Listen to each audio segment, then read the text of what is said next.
역사하시는 아버지여, 당신을 기대하오니 이 시간 말씀하십시오. 우리 속에 생명이 흐르도록 예수님 이름으로 기도합니다. 아멘. 사람들은 자기 물건에 이름을 표시합니다. 저는 제 큐티책에 정진명 이렇게 써놨는데 언젠가 한 번은 이름을 써놓지 않다가 어딘가에 두고 왔는데 찾지 못했었던 경험이 있기 때문에 그 뒤로는 이름을 딱 써놓습니다. 그리고 언젠가는 지워지기도 한다는 걸 알고 나서 잘 안 지워지는 걸로 하고 그 위에 스카치 테이프를 한 번 더 붙여서 이게 내 거니까 혹시라도 잃어버리면 나에게 돌아오도록 그렇게 해놓습니다. 가끔 가다 보면 이름 스티커를 우리 학생들이 갖고 다니면서 자기 필기구나 필통 같은데 가방 같은데 이제 붙이는 것을 볼 수 있는데 역시 이게 내 거다라는 걸 표기하는 거죠. 이거의 끝판왕이 제가 군대에서 만난 주기 문화였던 것 같습니다. 가면 심지어 속옷, 양말, 팬티에까지 이름을 쓰는데 펜으로 쓰면 지워지니까 바느질로 꼬매서 이름을 새깁니다. 저는 태어나서 처음으로 저의 양말에다가 정진명이라고 바느질을 해서 새겨봤습니다. 왜 그렇게 합니까? 이거 내 거다. 가끔 가다가 군대 선임이 야, 너 새로 보급받은 그 팬티랑 양말 잠깐만 빌려줘. 내가 한 달 뒤에 새 걸로 갚을게. 해놓고 갚지 않았다라는 것을 경험한 많은 형제들이 있을 겁니다. 요즘은 이제 그런 일이 많이 줄어들었겠지만 그만큼 군대 사람들에게 이 주기라는 문화는 길게 오래 남는 것 같습니다. 그리고 이게 시간을 흘러가면 인류가 늘 그렇게 해온 작업임을 알 수 있습니다. 소나 말을 기르는 주인들이 남들과 섞이지 않기 위해서 자기 이름에 이니셜을 딱 집어넣죠. 시뻘겋게 달군 그 쇠를 소의 공둥이에다 대면서 칙 지지는 거죠. 리, 테일러 하는 걸 쭉 새겨서 어딘가 뛰어놀면서 남의 것과 섞인다 할지라도 이게 내 거라는 것을 알 수 있도록 해놓습니다. 왕이 편지를 보낼 때 인을 찍는다라는 말을 하는데 고대 왕들이 자기가 직접 보냈다라는 것을 증명할 수단이 있어야 되기 때문에 금속물을 녹여가지고 자기의 도장을 찍습니다. 그리고 이게 식게 되면 굳어져 있어서 누가 뜯어보지도 못하고 실제 왕이 다른 나라의 왕에게 전달할 때에 인을 친다라고 하는 이런 것들이 있었던 것이죠. 이게 전부 다 뭐냐면 이게 내 거다라는 것을 보여주는 것입니다. 성령을 받는다는 것은 예수의 이름이 새겨지는 겁니다. 너는 내 것 하고 새겨지면서 주는 증표를 성령 받는다라고 얘기하고, 그래서 성령을 받는 것을 다른 말로 성령으로 인치셨다라고 얘기합니다. 무엇입니까? 우리 심령 속에 예수의 이름이 지워지지 않는 증표로서 우리에게 성령을 내려 보내주시는 것입니다. 그래서 거듭난 모든 신자는 다 성령으로 세례받은 사람들입니다. 오늘 본문은 성령의 오심에 대해서 바울과 신도의 이 문답을 보여주고 있는데, 이것을 읽어보면서 우리가 깨달았으면 하는 사실은 무엇이냐면 내가 예수의 것으로 인쳐져 있는가 아닌가입니다.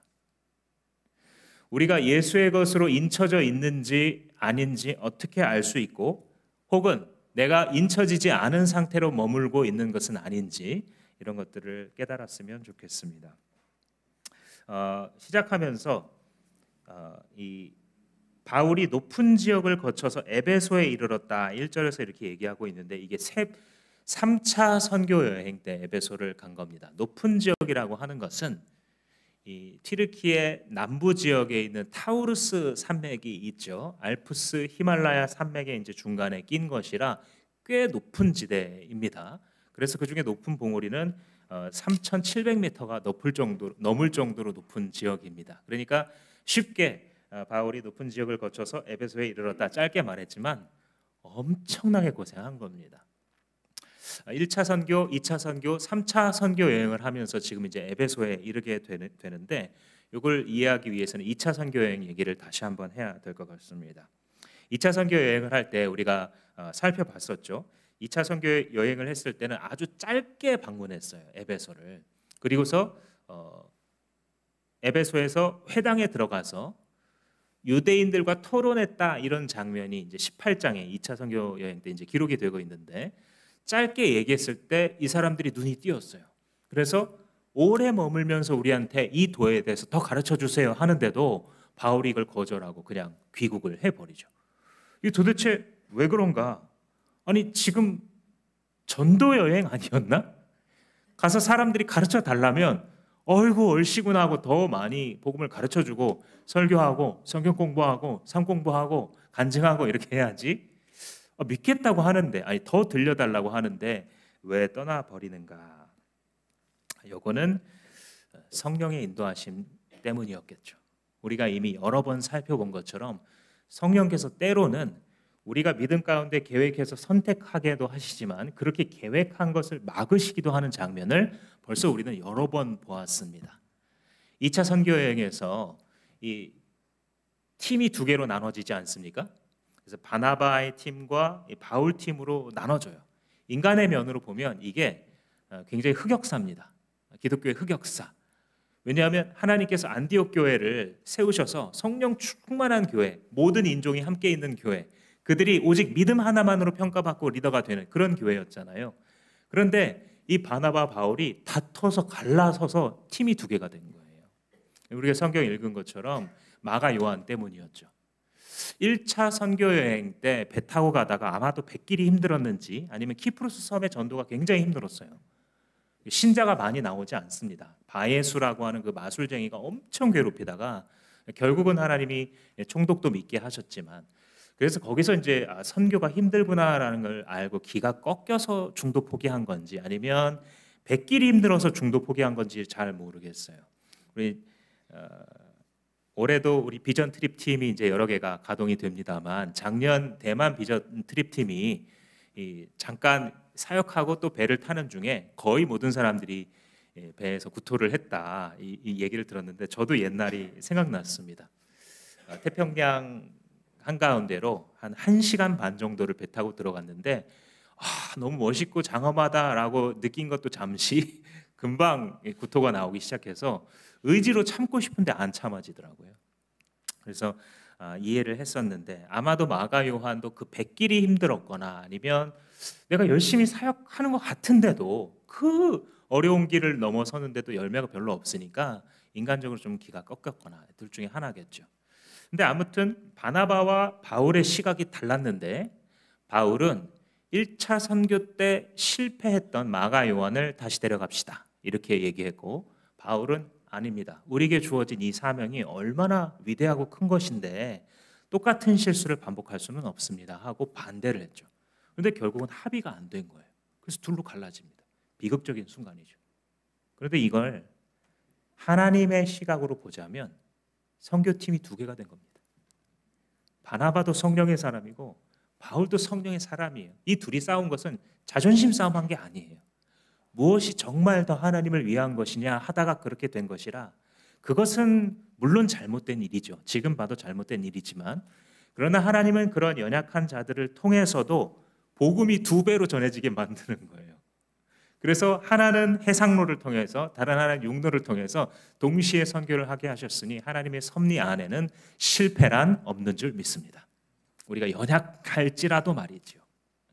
그렇게 해서 이 바울 팀이 육로로 가게 됐잖아요. 그래서 또 그 산맥을 넘어가지고 간 거예요. 거기가 남갈라디아 지방이었습니다. 우리가 성경에서 읽은 지명으로는 더베, 더 넓게 보면 이고니온, 루스드라 이런 데였죠. 그러니까 갈라디아 지방에서 복음을 막 전했지 않습니까? 그러고 나서 그 다음에 어디로 가야 될 건가 생각했을 때 자기들이 서쪽으로 왔기 때문에 서해안까지, 오늘날 튀르키예의 서쪽 연안까지 나가는 게 맞아요. 그죠? 근데 성령이 막으시잖아요. 아시아 쪽으로. 당시에 이 로마 식민지 중에서 거의 제2의 도시다라고 불리웠던, 오늘날도 방문하면 콜로세움이 있는, 로마에도 콜로세움이 있지만 에베소에도 콜로세움이 있습니다. 그 정도로 큰 도시고 항구의 크기로 따르자면 탑3 안에 들어가는 굉장히 큰, 고대부터 융성한 도시. 그러니까 도시 선교의 이 전략을 가지고 사람이 많이 모인 곳에 가서 토론을 하다가 예수 그리스도를 전하는 이 전략을 가지고 있었던 사도 바울로서는 너무나도 합리적인 선택이에요. 이 성령의 사람 바울이 그래서 에베소로 가고 싶어 했던 것입니다. 그런데 어떻게 했어요? 우리 지난주에 본 것처럼, 지지난주였죠. 성령이 막으셨다. 그죠? 그 때로는 이해할 수 없어요. 하나님의 일하심. 바울이 지금 자기 잘 되려고 하는 겁니까? 바울이 지금 자기 이름을 높이려고 서해안으로 가서 복음 전하려는 겁니까? 아니잖아요. 그런데 주님이 막으셨어요. 그래서 그러면 이게 도대체 뭐지? 그러다가 그럼 북쪽으로 가야겠네. 그래서 북쪽으로 가려고 했더니 또 성령이 허락하지 않으시니라. 북쪽 비두니아도 못 가게 되는 거예요. 그러니까 참 이 성령의 인도하심이라는 것은 우리가 알 수 없어요. 아마 바울이 여기서도 에베소에 머물지 못하고 금방 원대 복귀를 했던 이유도 성령의 인도하심이 아닐까 이렇게 생각하게 됩니다. 그래서 우리가 주님을 섬기고 따르다가 반드시 기억해야 되는 순간이 있는데 그게 뭐냐면 주님이 내 길을 막으실 때입니다. 그때 주님이 신뢰하셔야 돼요, 여러분. 사실 우리의 마음은 그때 산산이 부서집니다. 왜냐하면 주님 제가 저 잘 살자고 이렇게 했나요? 제가 세상에 나가서 내 마음대로 살고 그 많은 시간들을 그 많은 돈과 헌신들을 내 세상에서 내 육체를 위해서 살려고 하다가 이러면 주님 제가 안 억울할 것 같습니다. 근데 제가 주님을 위해서 살려고 했는데 왜 길이 막힙니까? 한 번도 아니고 왜 자꾸 연거푸 내 길이 막힙니까? 라는 그런 마음이 들어요. 그때 주님 신뢰하시기를 주님의 이름으로 축복합니다. 주님께서 가장 가까이 계신 때예요. 성령께서는 때로는 우리가 이해할 수 없는 방향으로 이끌어 가시거든요. 그리고 시간이 지나면 우리는 다 고백하게 돼요. 아까 간증자가 말씀해 주신 것처럼 그게 하나님의 정확한 인도하심이었구나 라는 것을 깨닫게 되죠. 그래서 북쪽도 막으시고 서쪽도 막으셨기 때문에 이제 선택이 둘 중에 하나예요. 다 포기하고 그냥 돌아가든지 아니면 계속해서 진행하려면 그 중간으로 북서쪽으로 가든지 그 방법밖에 없었어요. 북서쪽으로 간 게 바로 이 튀르키의 이 북서쪽에 있는 항구 무시아였고 드로아였고 트로이였죠. 트로이. 거기서 환상을 보고 마침내 빌립보로 건너가게 됩니다. 빌립보는 유럽의 관문이죠. 그래서 바로 그 우연처럼 막히고 남은 방법 이거밖에 없으니까 이거 주님의 뜻인가 하다가 환상을 보고 갔던 그게 바로 오늘날 유럽이 기독교화된 첫 번째 발걸음이었죠. 유럽의 첫 번째로 세워진 기독교 교회가 바로 빌립보 교회입니다. 그래서 거기서 복음을 전하고 또 내려오면서 데살로니가에서 복음을 전하고 베레아와 아테네에서 복음을 전하고 그리고 고린도에서 전하고 전부 다 교회가 세워졌어요. 그래서 이 도시들을 향한 데살로니가 전서라든지 고린도 전후서라든지 이런 성경들이 있는 이유가 그 선교 여행의 결과로 복음이 전파되고 편만하게 오늘날로 말하자면 그리스 지방이겠죠. 그리고 더 크게 보자면 유럽 지방, 당시 이름으로는 마케도니아와 아가야 이렇게 이제 부릅니다. 거기에 복음이 편만한 결과가 나왔어요. 그러니까 성령의 인도하심이 맞았던 거예요, 결국은. 하나님 보실 때 이쪽으로 먼저 선교하는 게 훨씬 급선무였던 것이죠. 그리고 나서 2차 선교 여행 때 원래 못 가게 하셨던 그 에베소, 튀르키예 서해안을 돌아가는 길에 잠깐 찍고 돌아가게 하셨던 거예요. 찍었는데 그래서 일주일 동안 해당해서 얘기를 했는데 남아주십시오 했는데 남지 않고 돌아갔던 바울팀. 이게 오늘 본문의 배경입니다. 그리고 이제 오늘 본문을 보면서는 바울이 다시 3차로 높은 지역들을 건너서 갔다. 그러니까 육로로 간 거죠. 그래서 마침내 육로를 통해서 에베소까지 이르게 되는 감격적이고 역사적인 장면입니다. 사도 바울로 봤을 때에도. 그런데 돌아와 보니까 참 1절 말씀이 재미있는데요. 이 배경을 알고 보시면 너무 재미있어요. 에베소에 이르러서 그는 몇몇의 제자를 만났다. 좀 이상하지 않으십니까? 분명히 찍고 갔는데 왜 제자들이 있어요 여기에? 아니 바울이 남아가지고 주님 저한테 6개월만 주십시오 하면서 막 복음을 전한 게 아니에요. 아마도 기록상으로 보면 단 한 번 회당에 들어가서 그것도 유대인들과 토론했대요. 그리고 간 거였는데 거기에 제자들이 있었던 겁니다.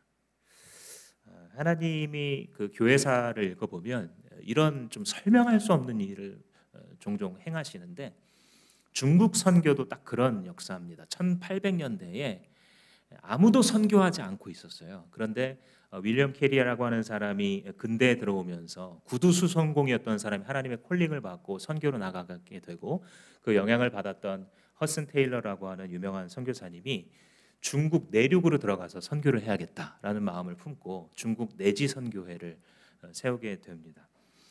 그런데 그렇게 해서 복음이 많이 전해졌지만 100년쯤 지나갔을 때 1899년에 의화단 운동이 일어나게 되는데, 이게 외세를 배척하자는 운동이에요.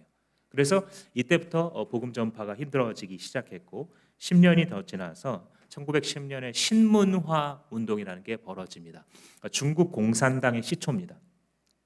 그래서 외국의 어떤 이런 것들, 그리고 자신들이 대대로 섬겨왔던 유교의 국가니까 중국이 이 두 개를 다 배척하고 우리는 평등한 세상을 만들어야 된다라고 하면서 많은 선교사들을 처형합니다. 그래서 이때 중국 땅에서 수백 명의 선교사님들이 한꺼번에 순교하는 끔찍한 일이 있었고, 중국인 기독교인들도 수천 명이 여기서 순교를 하게 되었습니다. 그리고 우리가 잘 아는 대로, 역사를 잘 아는 대로 1949년도에 중국이 공산화가 마침내 되게 되죠. 그러면서 대대적으로 기독교를 박해하고 축출하는 작업을 하게 되는데, 선교사를 한 명도 남김없이 다 축출합니다. 당시에 알려져 있었던 교회 모든 목회자들을 한 명도 남김없이 다 끌고 가고 그 중에 대다수는 처형을 했습니다.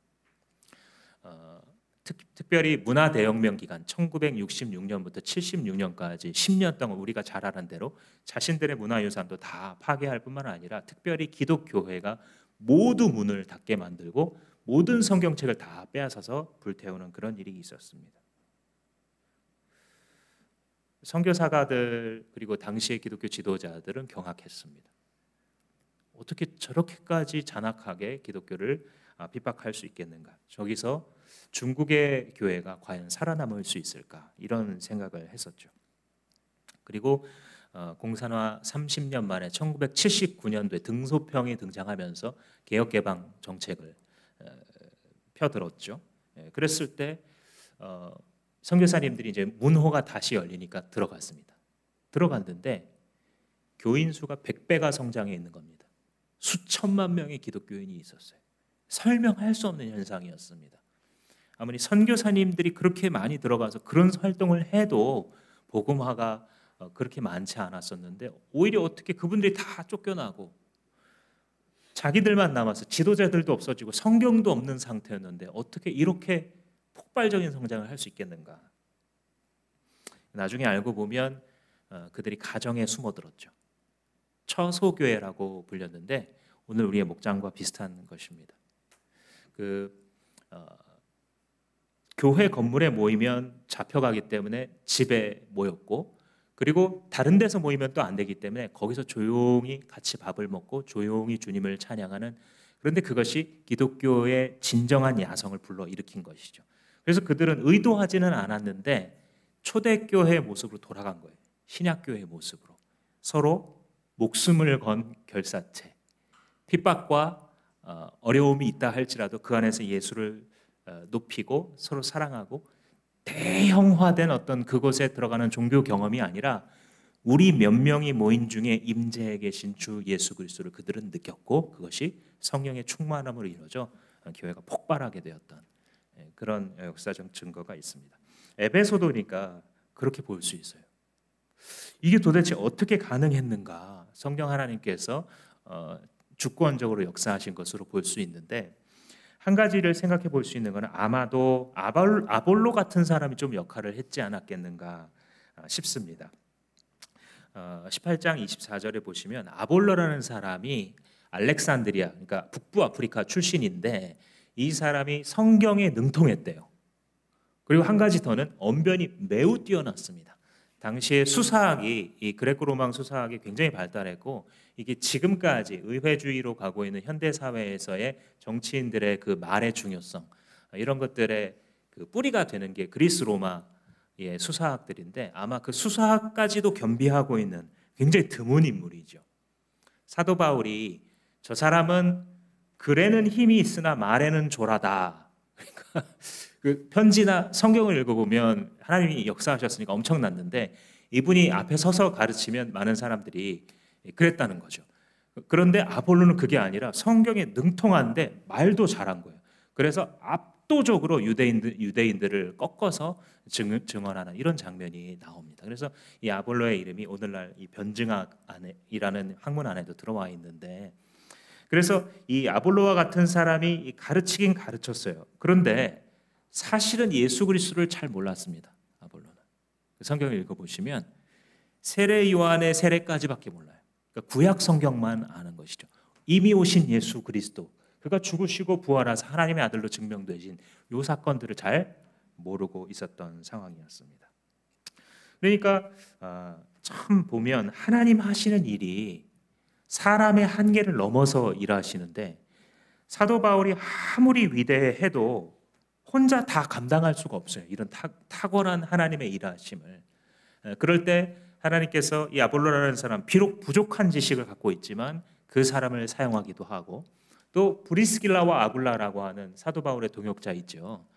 고린도에서 만났던 이 동역자들을 사도 바울이 에베소 찍고 복귀할 때에 남겨뒀어요. 근데 브리스길라와 아굴라는 평신도였어요. 오늘날로 말하자면. 그래서 설교하거나 이런 것들은 기록이 없습니다. 다만 지식이 분명했죠. 사도 바울과 동역했기 때문에 예수 그리스도가 핵심이라는 걸 정확히 알고 있어서 오히려 이 훌륭한 연설가 아볼로를 불러다가 가르쳐 줍니다. 당신이 지금 증명하려고 애쓰고 있는 그분이 왔다고, 예수시라고, 예수 그리스도시라고. 정말로 그분은 우리를 불과 성령으로 세례를 주시는 하나님의 아들이라고 가르쳐 줬어요. 그런데 무슨 이유에선지 아볼로가 이 브리스길라와 아굴라를 만날 때쯤에 이미 어떤 소망이 있었냐면 유럽으로 건너가려고 하는, 그래서 거기서 복음을 전하려는 소망을 갖고 있었기 때문에 추측컨대 새로운 그리스도 지식을 알게 된 아볼로의 가르침을 아직 받지는 못하고 있었어요. 이 에베소에 있는 사람들이. 이해가 되시죠? 그래서 이곳에 제자들이라고 하는데 이분들은 아직은 예수 그리스도를 정확히 모르는 사람들인 것입니다. 이 부분을 우리가 좀 우리 자신에게 적용하면서 묵상해 보자면, 하나님이 하시는 일은 우리 한계를 뛰어넘어요. 그래서 우리가 가져야 될 자세는요, 하나님의 계획과 인도하심 하에 겸손하게 머무는 거예요.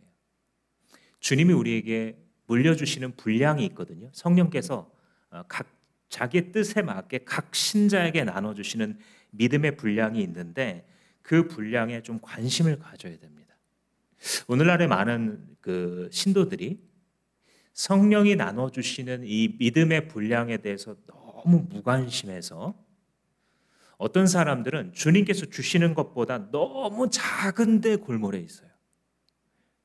그래서 막 작은 데 신경 쓰고 그 작은 거에 막 힘들어하고, 물론 인간으로서는 힘들지만 성령께서 나눠주시는 이것에 너무 무관심하기 때문에 거기에 빠져 있는 거예요. 근데 또 어떤 분들은 반대로 주님께서 맡기시는 그 분수를 넘어서서 늘 생각하고 말하고 막 돌아다녀요. 그러다 자기 욕심에 빠지게 되죠. 하나가 영적인 게으름이라고 말한다면 다른 하나는 영적인 교만이라고 말할 수 있겠죠. 이것들은 성령께서 우리 인생 속에 어떻게 자기의 믿음의 분량을 나눠주셔서 주님의 일을 하게 하시는가에 무관심한 결과입니다.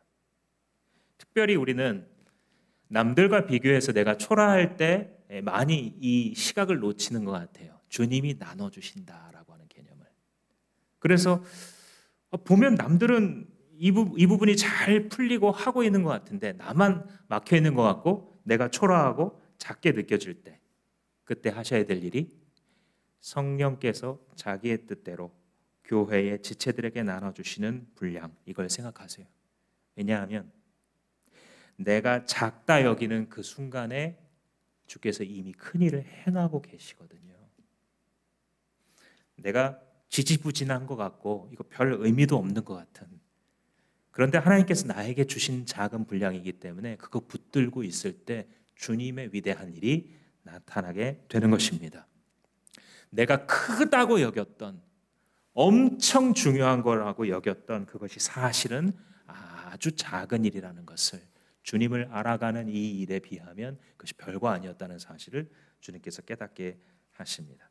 그래서 우리가 해야 될 일은요, 내 뜻대로 이루어지지 않을 때 주님께서 내게 말씀하시는 것을 즉시 순종하기 위해 대기하고 있는 상태가 그래서 중요해지는 것입니다. 이 몇몇 제자들을 만나서 이제 문답이 시작됩니다. 사도 바울이 여러분은 성령을 받았습니까? 하고 2절에 물어보죠.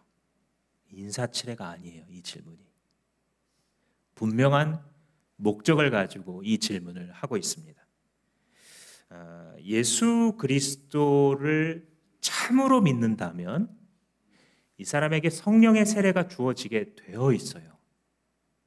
그런데 바울이 무엇을 받는지는 모르겠지만 이 에베소 사람들이 신실하지만 그리고 주님의 제자라고 불리우고는 있지만 그럼에도 불구하고 그들 안에는 결정적인 믿음의 결함이 있다는 것을 사도 바울이 느꼈던 거예요. 그래서 아주 정확한 질문을 하는 겁니다. 지금 당신들은 성령을 받았습니까? 성령 받는 게 뭐라 그랬습니까? 예수의 이름을 영원히 우리 속에 새겨 넣는 거. 칙 하면서 진명아 너는 내 거야.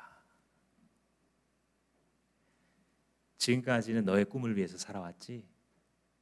근데 이제는 너는 내 거야. 지금까지는 네가 네 목표를 위해서 살아왔지. 치, 너는 이제 내 목표를 위해서 살게 될 거야. 그래서 행복해질 거야. 성령을 받았다라고 하는 것은 성령이 예수의 이름이 그 안에 새겨지는 결과를 가져오게 되고 그랬을 때 정말 예수 믿는 상태가 되는 거예요. 참 저는 이 본문이 너무 재밌는데 예수를 아직 안 믿어요, 이 사람들이. 근데 제자예요. 신도예요. 이 상태가 교육적으로 보건대 아주 좋은 자료예요, 우리한테. 이런 상태가 가능한 거예요. 그러니까 교회에 들어와서 신실한 모습으로 있어요. 이분이 분명히 하나님 부릅니다. 기도합니다. 헌금합니다. 봉사합니다. 그런데 어떤 상태가 있을 수 있냐면 예수를 아직 안 믿는 거예요. 그러니까 이분이 뭘 잘못했다는 건 아니에요. 그런데 주님을 아직 모르는 거예요. 제가 질문을 던질 때 지금부터 들으시면서 마음속으로 한번 대답하면서 자기를 분별해 보셨으면 좋겠습니다. 나는 내가 예수를 믿는데 만약에 누가 나를 때려 죽인다라고 해도 나는 사실 부인할 수가 없습니다. 나는 예수를 부인할 자신이 없어요. 이런 마음이 있으십니까? 물론 고문당하는 거 생각하면 자신이 좀 없죠. 저는 뭐 여러 가지 그런 고문들 그 역사적으로 있었던 우리 독립투사들도 겪으셨던 그런 생각하면 웬만한 건 다 괜찮은 것 같아요. 근데 그 왜 이렇게 저기 기념관 같은 데 가보면 손을 문틈에다 이렇게 놓고 그 경첩 있는 데다 놓고 문을 닫잖아요. 그게 저는 못 이길 것 같아요. 그 고문을 하면 모르겠어요. 당해본 적도 없습니다. 근데 그것만 생각하면 무서워요. 다른 것보다 막 이렇게 총이나 칼보다도 그게 그렇게 무섭게 느껴지더라고요. 그 모르죠. 내가 정말 고문을 당할 정도로 핍박을 만약에 당한다면 못난 인간이라서 거짓말로라도 예수님 안 믿겠습니다. 그럴 수도 있나? 이런 생각은 해봅니다. 근데 그럴지라도 내 마음속 깊은 곳에 있는 예수 그리스도를 부인할 수 없어요. 이 죄인을 어떻게 그가 사랑하셔서 이처럼 사랑하사 자신의 아들을 예수 그리스도를 대신 희생시키셔서 죄를 먹고 마시고 살던 나에게 새 생명 주시고 어떻게 살아야 될지 알게 하시고 그 길 따라가며 영원한 하나님 나라에서 최고의 행복을 누리는 영원한 삶의 길로 나를 인도하셨는지에 대해서 내가 예수님을 본 적도 없고 내가 예수 일으키시는 기적, 물을 포도주로 만드는 이런 기적 본 적도 없는데 내가 그 예수를 부인할 수 없어요. 그 이유는 내 안에 성령께서 인쳐지셨기 때문입니다. 내가 아직 많이 연약하지만, 내가 아직도 많이 넘어지고 많이 실수하지만, 내 영혼 가장 깊은 곳에서 내가 여전히 주님을 부인할 수 없습니다. 여기에 인쳐진 상태입니다. 성령을 받은 것입니다. 성령 세례가 주어진 거예요. 그런데 만약 여러분들 가운데 그 반대로 저는 때려 죽인다고 해도 사실은 믿어지진 않습니다. 내가 어릴 적부터 교회에 나왔습니다. 그리고 아빠 엄마가 교회 안 가면 큰일 난다 그래서 큰일 날까 봐 나왔고, 나와보니까 또 딱히 나쁜 사람들 아니고 그 안에 재미도 있고 같이 일하는 어떤 보람도 있고, 주일날 예배 나올 때 뭘 내가 기대하는 건 아닌데 딱히 오고 싶은 마음도 없고, 오늘은 째까 싶은 마음도 굴뚝 같은데 그렇게 했다가는 뭔가 일이 일어날 것 같아서 찝찝하기도 하고, 그래서 와서 뭐 아이들 기르고 또 교회에 여러 가지 도와주는 게 또 보람도 있기도 하고, 어려운 데다가 교회가 구제연금 한다고 하니까 거기 동참하는 것도 좋기는 좋은데, 그런데 아무리 나를 강압해도 방금 설명했던 그 예수 그리스도를 나는 아직 믿고 있는 것 같지는 않습니다. 예수 믿는 믿음은 없는 것 같습니다. 이런 분도 있으실 겁니다. 그런데 그런 분에게 주변에서 뭐라고 얘기해 주냐면 크리스천이라고 얘기를 해줍니다. 왜냐하면 내가 교회를 다니니까요. 당신의 종교가 뭐라고 믿으면 나는 기독교인이니까요. 우리 엄마 아빠 때부터 기독교인이고 우리 할아버지 때부터 기독교인이니까요. 그래서 종교 안에 쓰라 그러면 내가 기독교인일 수밖에 없어서 기독교인이라고 썼죠. 그런데 자기의 마음속에 그 고백이 없다라고 한다면 예수가 구제불능이었던 죄인인 나를 대신해서 죽으셨기에 내 죄 용서받았고, 그가 다시 살아나심으로써 하나님의 아들 되심을 증명하셨다. 그래서 이제는 내가 주님의 것이다 라는 이 고백이 없으면 아무리 오래 다녔어도 성령의 인침을 받은 적이 아직 없는 겁니다. 그래서 교회는 항상 뭐를 점검해야 되냐면 예수 믿는다는 게 뭐냐. 이 짧은 질문이 지난 2000년 기독교 역사 속에서 계속 헷갈려져 왔어요. 마치 우리가 사도행전을 읽으면서 예루살렘 공의회에서 분명히 율법으로 구원받는 거 아니다라고 결정을 했는데도 다니면서 계속 논쟁이 일어나죠. 이것 때문에. 결국 이것 때문에 잡혀요. 이 사도 바울도. 오늘날 교회에서도 예수 믿는 게 뭐냐 이걸 헷갈려요. 안 헷갈릴 것 같지만 이게 헷갈립니다. 결국 모든 교회 문제는 여기서 생겨요. 모든 교회의 분열은 사실 여기서 비롯된다고 볼 수 있습니다. 예수 믿는다라고 하는 것은 죄인인 나는 주의 십자가에서 함께 죽었고 나는 더 이상 내 것이 아닙니다 라는 고백입니다. 주님이 죽으심으로 그 피로 나를 샀기 때문에 더 이상 내 인생이 내 인생이 아니고 더 이상 내 건강이 내 건강이 아닙니다. 더 이상 내 돈이 내 돈이 아닌 겁니다. 더 이상 내 시간이 내 시간이 아닌 겁니다. 예수님의 것입니다. 왜냐하면 나를 살 때 나의 팔 한 짝만 사거나 나의 머리만 산 게 아니라 나의 전부를 당신의 거룩하고 아름다운 피로 사셨기 때문에 내 전체가 주님의 것이 되었죠. 이게 예수 믿는 것이고, 크리스천들에게 조금이라도 빛이 있다라고 한다면 여기서 다 나오는 겁니다. 우리가 뭐 잘 살고 사람들의 마음에 칭찬받을 만한 어떤 인격과 인품이 되어가서 빛이 있는 건 아닙니다. 그런 것들은 기껏해야 반사되는 반사광일 뿐이고, 진짜 빛은 어디에 있냐면 예수 그리스도가 내 안에 사심에 있어요. 예수의 영인 성령이 내 안에 인쳐져 있기 때문에 그 빛이 반사되어져서 때로는 우리의 말에, 우리의 결정에, 우리의 변화 속에 나타나는 거예요. 그래서 예수를 주로 정말 고백한다면 내가 좀 넘어져 있을 때 지나치게 실망할 필요는 없어요.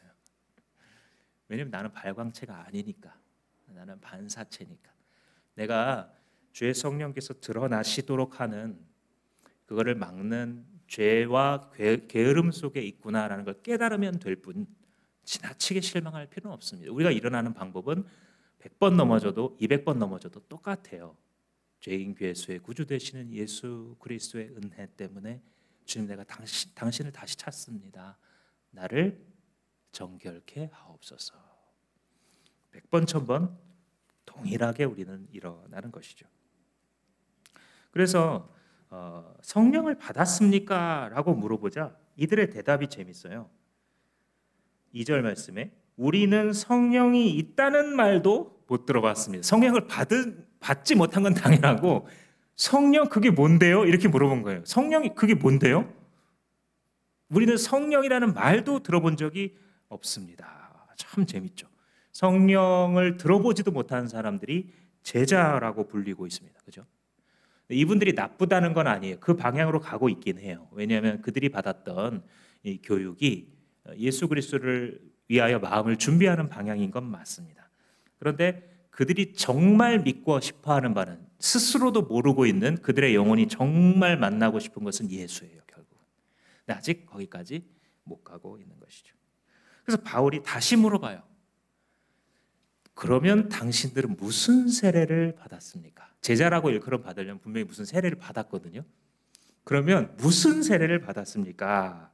그러자 예상하던 답변이 나오죠. 우리는 요한의 세례를 받았습니다. 바울은 여기서 이제 알았어요. 그들의 신앙이 어디에 머무르고 있다는 것을 딱 알아채게 됩니다.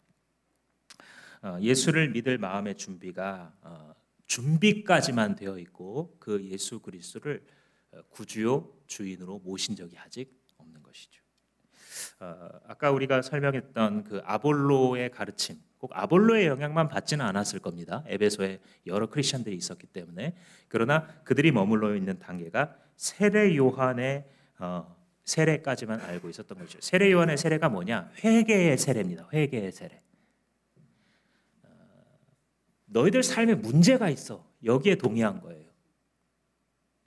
우리가 처음 교회 나오기 시작하면 자꾸 죄 거리거든요. 교회에서. 이게 또 싫어요. 그죠? 나중에 예수 믿은 분들은 아마 이게 공감이 될 겁니다. 여러분들이 섬겨주려고 하는 그 VIP들이 이런 마음을 가질 수 있다는 걸 좀 알고 계시면 도움이 됩니다. 왜 자꾸 죄라 그래? 내가 뭐 세상에서 제일 선하게 살지는 않았어도 남한테 피해 안 주게 살려고 나름 노력했는데 너무 죄책감을 가지고 교회에서는 사람의 어떤 심리를 이용해서 돈 뺏어 먹으려고 하는 거 아니야? 이런 생각이 다 있죠. 왜 죄 그래? 근데 이제 그거는 뭐랑 비슷한 거냐면 당신 암입니다 라고 말해주는 의사의 선언과 같은 거예요. 우리는 자꾸 잘못 진단하거든요. 왜 인생에 문제가 있는지에 대해서 내가 사람 잘못 만나서 이렇게 됐다고 평가를, 내가 잘못된 집안에서 태어나서 지금까지 이런 생각을 합니다. 내가 누구한테 그때 이걸 당해가지고 내 인생이 이 모양 이 꼴이라고 진단을 잘못해요. 마치 당신 감기네요. 암인데 감기네요. 감기약 사 먹으세요. 며칠 동안 진통제 드세요. 비염약 드세요. 이런 거랑 비슷한 거예요. 진단이 올바르지 않으면 치료 안 되는 겁니다. 암입니다 라고 말하는 것은 기분 나쁘게 하려고 말하는 게 아니라 치료해 주려고 그렇게 말하는 것이죠. 우리가 느끼지 않습니까? 내 삶에 문제가 있다는 것을. 기독교인이나 비기독교인이나 내 삶이 이게 아닌데 싶어요. 근데 뭘 잘못해요 우리가? 진단을 잘못 내리는 거예요. 주로 뭘 탓해요? 환경과 사람. 주로 둘 중에 하나를 택합니다. 그죠? 조금 더 있었더라면 나한테. 그러면 나도 이런 기회를 해볼 텐데 이게 없어서 나는 불행해. 저 사람들은 다 누리는데 나는 못 누려. 이렇게 되는 것이죠. 오진입니다. 성경 전체가 이야기하는 바는 너희들의 삶에 문제가 있는 이유는 하나님께 반항한 죄 때문이다라고 얘기해요. 죄 때문인 거예요. 죄 때문에. 죄가 너희와 하나님 사이를 가리어서 하나님으로 하여금 너희를 듣지 못하시게 함이라. 그가 손이 짧으셔서, 즉 능력이 없어서 너희를 못 도와주는 것도 아니고, 그가 귀가 없으셔서, 즉 너희들에 대한 관심이 없으셔서 너희들을 응답하시지 않는 것이 아니라 너희의 죄가 너희와 하나님 사이를 가리어서 그가 너희를 보지 못하시게 함이라. 이사야 선지자 59장에서 얘기를 했죠. 그러니까 정확한 진단은 무엇이냐면, 왜 내 삶에 문제가 있느냐? 지금도 그게 죄예요. 내 개인의 죄와 이 사회를 공유하고 있는 모든 사람들이 뿜어낸 그 죄의 독성들, 그게 우리의 개인과 우리의 사회의 문제의 정확한 원인입니다. 그래서 세례 요한은 여기에 있어서 매우 중요한 역할을 한 것이 사실입니다. 세례 요한의 전도 메시지는 이거였어요. 회개하라. 단순하죠? 요즘 이렇게 전도하면 아마 잘 안 받아들여질 텐데, 회개하라 이렇게 전도를 했어요. 근데 회개하는 이유가 뭐냐면요, 천국이 가까이 왔대요. 너희들이 회개하지 않으면 이 천국에 깔려 죽는다는 거예요. 말하자면 이 천국은 심판과 함께 임하기 때문에 천국이 모든 사람에게 좋은 게 아니에요. 그죠? 천국에 들어가지 못하는 사람에게는 천국의 임함이 지옥이에요. 그죠? 천국이 지옥인 거예요. 그 사람들한테는. 천국에 들어갈 자격을 얻지 못한 사람들에게는 천국의 도래가 지옥의 시작인 거예요. 그래서 세례 요한은 너는 어쩌려고 그러냐? 언제까지 그 속에서 살려고 그러냐? 돌이켜라라는 메시지를 했던 것이죠. 그래서 이게 내 삶에 문제가 있어서 이 죄를 해결받아야 되는구나라는 것을 준비시켜주는, 거기까지 할 수 있는 것이고, 나중에도 사도행전을 읽어보면 고넬료나 이런 사람들이 God fearer, 하나님을 경외하는 사람이었다가 나중에 사도가 와서 예수의 일에 대해서 말씀하실 때 성령이 내려오시죠. 그들에게. 패턴이 다 같습니다. 예수의 이름이 주어져야, 예수의 이름이 새겨져야 그때 성령께서 내려오시는 것입니다. 그래서 4절에 바울이 이렇게 말하죠. 요한은 백성들에게 자기 뒤에 오시는 이 곧 예수를 믿으라고 말하면서 회개의 세례를 주었습니다. 여기 생략된 말은 뭐냐면, 세례 요한이 나는 물로 너희들에게 세례를 주거니와 내 뒤에 오시는 이는 무엇으로? 성령으로 세례 주리라라는 거죠. 그렇죠?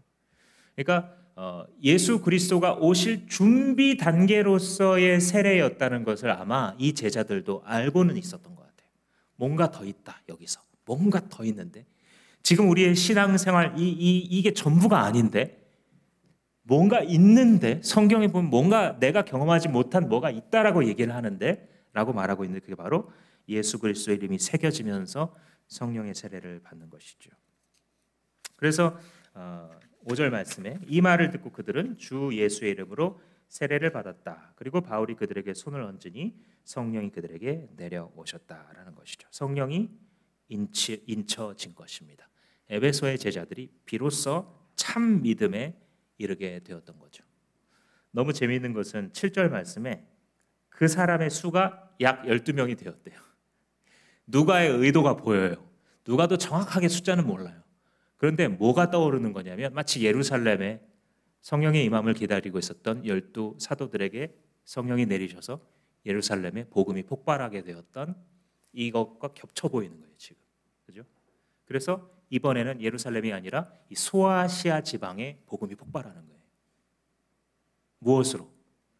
예수의 이름으로 인침을 받았을 때, 성령의 세례를 받았을 때에 그들에게 복음이 화라산같이 일어나게 됐던 것이죠. 그래서 8절에서 10절에 이르기까지 그 주변에 있는 아시아에 사는 모든 사람들이 유대 사람이나 그리스 사람이나 주님의 말씀을 듣게 되었다. 이렇게 말하고 있는 것이죠. 예수의 영은, 즉 성령은 우리로 하여금 거듭나게, 다시 태어나게 하는 영인 것입니다. 마지막 한 가지 이 질문을 살펴보고 마치고자 합니다. 바울이 했던 질문 중에 그러면 여러분은 무슨 세례를 받았습니까? 라고 하는 이 3절의 말씀입니다. 무슨 세례를 받았습니까? 이거를 다른 방식으로도 한번 우리가 적용해 볼 수 있어서 그래요. 우리가 사회에서, 세상에서 세례라는 말을 쓰기는 씁니다. 어떤 정치인이 이렇게 나와서 뭐를 막 주장하고 있다가 계란 세례를 받았다. 무슨 뜻입니까? 계란을 많이 맞은 거예요. 그래서 막 온몸이 다 계란 범벅이 됐다.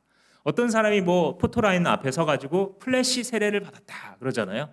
그러면 많은 수십 명의 사진 기자들이 와가지고 사진을 찍었다 이겁니다. 그러니까 세례라는 말을 우리가 관용적으로도 강한 어떤 영향력과 경험을 받게 될 때 세례를 받았다라는 말을 하게 되는데, 세상 사람들은 말하자면 세상의 세례를 받은 거예요. 중립적인 게 아니고요, 이 세상의 영의 세례를 받았습니다. 그래서 그 강한 영향 하에 있어요. 예수 믿는 사람들조차도 그 아래에 있을 수 있어요. 거기서 벗어나기 전까지. 가만히 우리 자신을 생각해 보면 우리가 생각하는 많은 사상과 가치관들의 속속들이 예수의 이름이 새겨져 있는가 생각해 보면 그렇지 않은 경우 정말 많아요. 그래서 그 가치관들 속에 가정이 무엇인지, 소명이 무엇인지, 일이란 무엇인지, 결혼이란 무엇인지, 그죠? 이런 것들을 생각할 때에 세상의 세례를 받고 있다고요. 언제까지? 그 영역조차 예수의 영이 세례하시기까지. 그 영역들에조차 주님께서 나의 것들을 다 바꿔주시기 전까지 그게 있습니다. 물론 예수 믿는 고백이 있죠. 그렇지만 여전히 세상 문화에서 못 벗어나잖아요. 세상 유행에 강하게 흔들리잖아요. 세상의 권력에서 아직 벗어나지 못했잖아요. 현대인들이 받은 세상의 세례 중에 대표적인 것이 쾌락주의의 세례입니다. 주전 4세기에 에피쿠로스 학파는 쾌락이 곧 선악의 기준이다 이렇게 가르쳤어요. 그렇다고 해서 이 에피쿠로스 학파들이 막 무절제한 쾌락을 추구한 건 아니에요. 그건 또 따로 있죠. 이 사람들은 철학적 즐거움인데 어쨌든 신이 벌 주고 뭐 상 주고 이런 따위는 없으니 네가 기쁘고 행복하면 그게 선이고 네가 기분 나쁘고 고통스러우면 그게 악이다 이렇게 가르쳤어요. 그러니까 사실은 우리가 이 사람들의 그 성찰을 쉽게 무시할 수는 없어요. 근데 현대인들의 정신과 딱 맞는 것이 바로 2400년 전의 에피쿠로스 학파예요. 네가 좋으면 좋은 거고 네가 나쁘면 나쁜 거야. 이거 굉장히 현인의 말처럼 들리는 시대가 다시 됐죠. 그죠? 남들이 뭐라 그래도 그거는 상관없고 네가 좋으면 좋은 거야. 그죠? 네가 싫으면 싫은 거야. 남의 인생을 살지만 네가 싫으면 싫은 거야. 뭐 신이 나타나서 그걸 판결하고 뭐 그런 것 따위는 없으니 그러므로 너는 너의 마음 가운데 고통 없는 평화를 추구하면 된다 이렇게 가르쳤어요.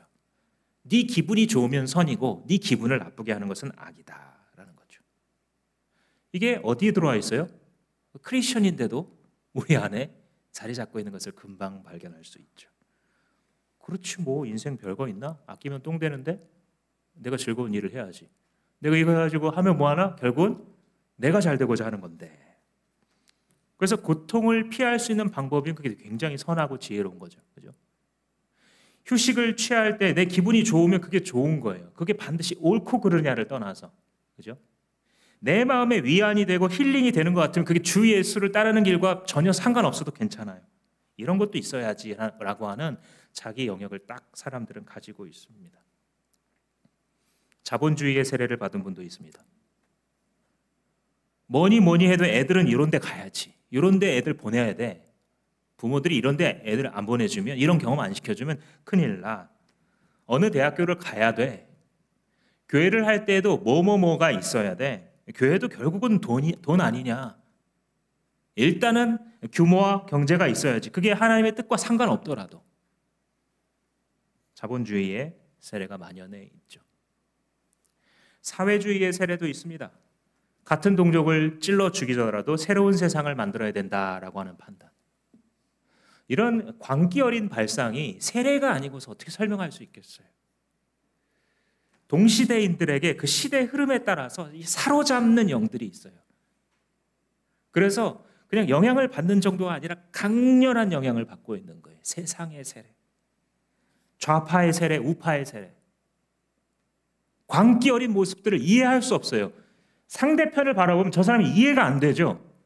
저쪽이 이해가 안 됩니다. 온 대한민국이 지금 그러고 있는 겁니다. 온 미국 땅이 지금 그러고 있는 거예요. 러시아와 우크라이나를 둘러싼 각각의 우방들이 지금 그러고 있는 거예요. 대한민국 땅에 남성주의의 세례, 여성주의의 세례가 있습니다. 밟아라, 타도하라, 끝없는 싸움, 그러나 결국 허무함으로 끝나고 가정은 부수어지고 하나님께서 우리에게 주신 고유한 역할들을 다 부인하게 되고 기계적 평등만을 주장하는, 재미도 감동도 열매도 없는, 다음 사회가 보장되지 않는, 이것이 세상의 세례입니다. 죽음의 세례인 것입니다. 이것을 바꾸는 것이 생명의 영, 예수의 영, 성령의 세례인 것입니다. 사랑하는 성도 여러분, 당신은 회개하셨습니까? 하나님을 대적하고 살아왔던, 사탄이 저질렀던 그 죄, 주님을 모른다 했던 아담의 그 죄를 주님 앞에 고백하시고 내가 주님을 떠난 존재였다는 사실을 고백함으로써 주님께로 돌아오셨습니까? 사랑하는 여러분, 성령을 받으셨습니까? 내 마음속 깊은 곳, 지워질 수 없고 부인할 수 없는 그 고백, 예수님은 나의 주인이십니다. 이 고백이 있으십니까? 내가 모태신앙이어서가 아니라, 교회를 수십 년 다니고 있어서가 아니라, 하나님 아들 예수 그리스도를 믿기 때문에 크리스천이라고 불리고 계십니까? 이 시간 하나님 앞에 간구하셨으면 좋겠습니다.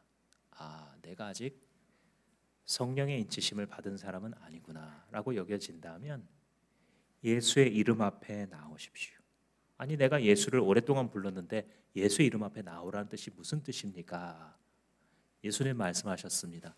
누구든지 나를 믿고 따라오려면 자기를 부인하고 자기 십자가를 지고 나를 쫓아라. 이 말은 이제 더 이상 내 인생이 내 것이 아니고, 내 시간이 내 것이 아니고, 내 물질이 내 물질이 아니기 때문에 나의 물질은 당신의 것이요, 나의 시간도 당신의 것이요, 나의 건강도 당신의 것입니다. 한마디로 당신이 나의 주인이십니다.